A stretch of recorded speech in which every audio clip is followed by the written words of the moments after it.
Radler, 5 Monate, 11 Länder. Eine Fahrradreise quer durch Eurasien. Von der Türkei aus über den Iran, Armenien, Georgien, Russland, durch Osteuropa zurück nach Deutschland. Das Ganze so nachhaltig wie möglich. Fahrrad statt Flugzeug, Strom nur aus Solarpanels oder Nabendynamos und nie aus der Dose. Wasserfilter statt Einwegplastikflaschen und genaue Dokumentation von allem, was wir kaufen und konsumieren.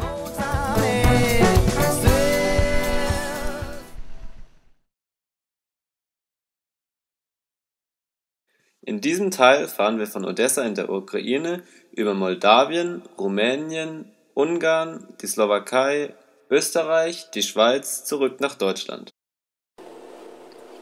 Um von Georgien in die Ukraine zu kommen, mussten wir das einzige Mal während der Tour von unseren Fahrrädern steigen und haben uns von Motoren weiter entlang der Route fahren lassen. Über die Krim hätten wir wegen Visaproblemen nicht fahren können und durch die Krisengebiete im Osten der Ukraine wollten wir nicht fahren. Also haben wir 3 Tage auf einem Schiff verbracht, das uns vorbei in der Krim nach Odessa gebracht hat.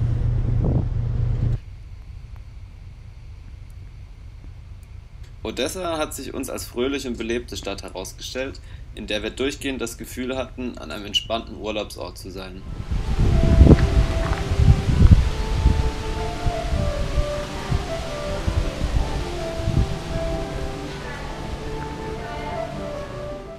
Von einem Krieg im anderen Teil des Landes hat man hier fast nichts gespürt. Unsere Freundin Anastasia hat es uns so erklärt.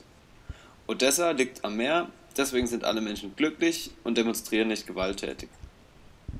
Wir hatten einige wunderbar entspannte Tage mit Open-Air-Kino, Bummeln, Kaffee sitzen und einfach nur genießen.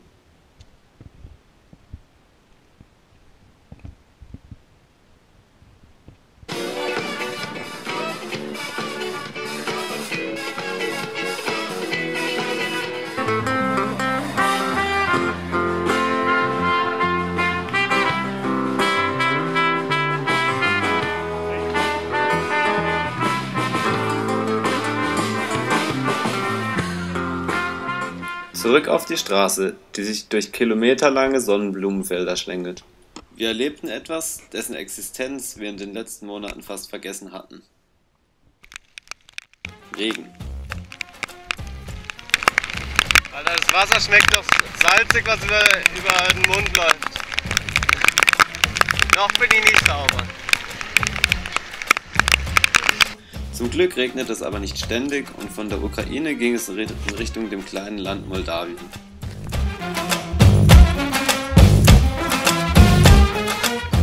Alle Hindernisse wurden uns aus dem Weg geräumt und wir durchquerten Moldawien fix in 3 Tagen, weil wir uns mit einem Freund in Rumänien verabredet hatten. Die Einreise nach Rumänien bedeutete für uns, seit 4 Monaten wieder europäischen Boden unter den Füßen zu haben. Der Osten von Rumänien empfing uns aber alles andere als modern. Hier ist noch die Pferdekutsche das Transportmittel der Wahl und das Leben der Menschen dort kam uns sehr beschaulich vor. Deutsch, Germany. Speak English. Yeah, English. Yeah, English. English yet. Yeah. No, we are German. Oh, we're German. Germany? Germania. Yeah, Germany. Germania. Ok. Ma state facendo tour da Europa, come? Turu, Asia, Europa, Turkey, Iran, Armenia. Asia, Turchia, Iran. And Europa.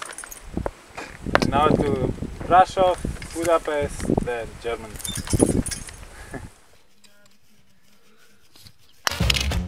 Wir spürten aber trotzdem, dass wir langsam wieder Richtung Heimat fuhren. Es gab wieder Supermärkte in großen Städten, die Internetverbindung wurde besser und wir konnten wieder unsere Handys benutzen. Vorbei an mittelalterlichen Schlössern ging es weiter nach Brasov, dem Herz von Transsilvanien.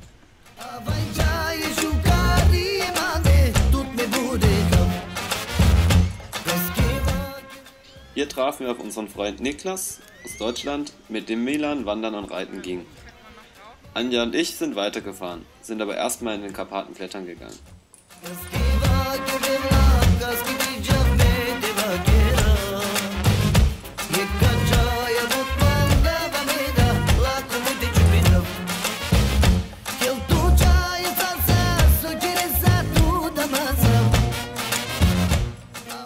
beiden war es sehr wichtig, dass wir die Tour komplett mit dem Fahrrad zu Ende fahren. Das bedeutete aber, dass wir sehr viel und schnell fahren mussten, weil die Zeit knapp wurde. Der Kopf wollte, aber Philipps Knie hat sich davon nicht beeindrucken lassen. Eine Sehne hatte sich entzündet und dachte gar nicht daran, während dem Fahren zu heilen. Das viele Fahren hat unsere Körper an den Rand der Belastungsfähigkeit geführt und wir waren gezwungen, einige Tage zu pausieren. Das taten wir dann auch, und zwar in Sighisoara, dem Geburtsort von Dracula.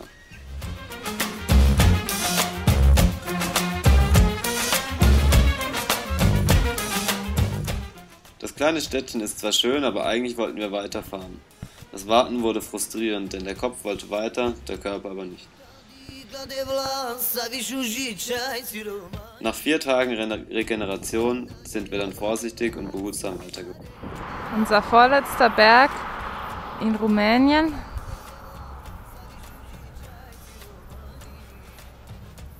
Bei Philipp geht es gerade leider ein bisschen langsamer, weil sich seine Patellarsehne entzündet hat. Aber er hält tapfer durch und wir hoffen, dass wir bis nach Hause fahren können.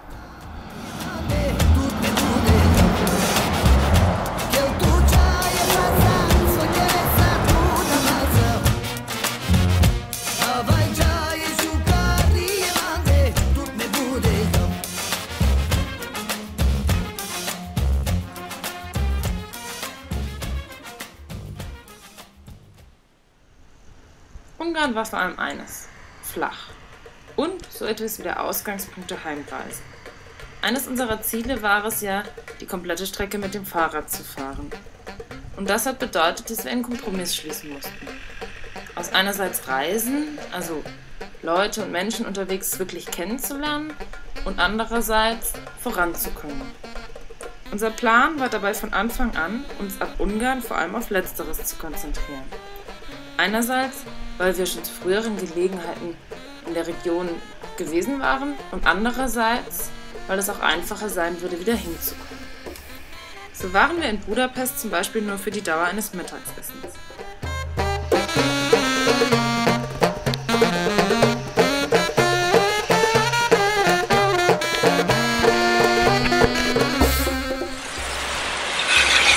Also wir sind etwa 50 Kilometer vor Bratislava, sind heute 135 Kilometer schon gefahren, aber bei dem Wetter hat keiner von uns Bock, hier unser Zelt aufzustellen.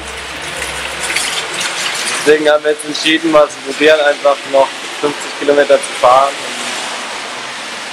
und in Bratislava ein schönes, sauberes, trockenes Bett vorzufinden. Ja, hoffen wir mal, dass es geht.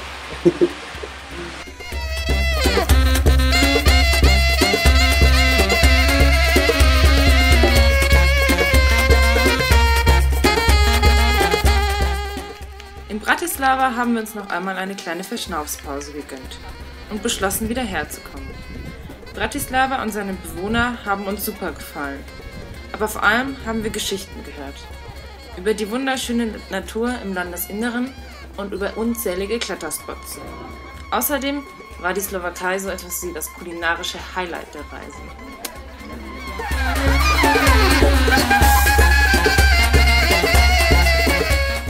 In Wien gab es wieder mal nur ein Mittagessen.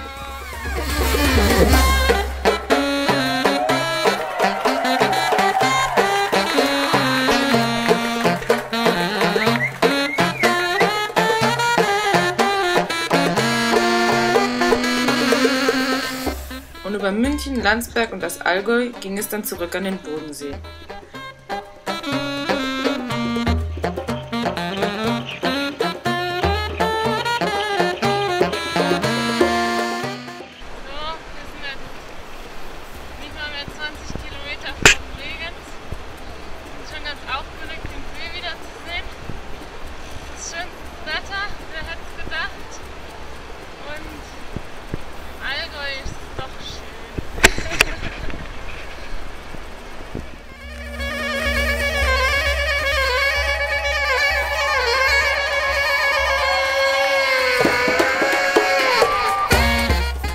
Einmal nach Österreich und in die Schweiz, bis wir schließlich glücklich und erschöpft am 20. September in Konstanz angekommen sind.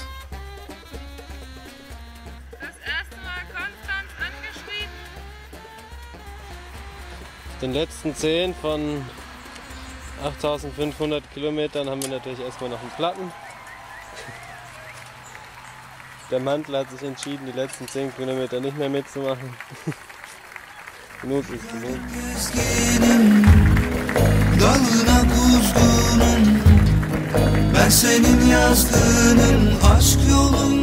Die Freude, es geschafft zu haben, war riesig. Und auch das Verlangen, Fahrrad, aber vor allem Zelt erst einmal in die Ecke zu stellen. Und doch sind in unserem Kopf schon wieder Pläne für weitere Fahrradreisen. Denn unterm Strich war die Reise einfach unglaublich. Ich zumindest möchte keine der Erfahrungen dieser Reise missen, auch wenn sie mich in vielerlei Hinsicht öfters bis an meine Grenzen gebracht hat. Aber Reisen ist immer nicht Urlaub. Stolz sind wir auch darauf, unsere Ziele in puncto Nachhaltigkeit sehr nahe gekommen zu sein. Nur einmal mussten wir eine längere Strecke Fähre fahren und auch Strom haben wir nur zweimal aus der Steckdose nehmen müssen. Und vor allem haben wir gemerkt, dass wir mit dem Fahrrad einerseits die Welt bereisen können und dass es andererseits auch direkt vor unserer Haustür jede Menge zu erleben und zu entdecken gibt.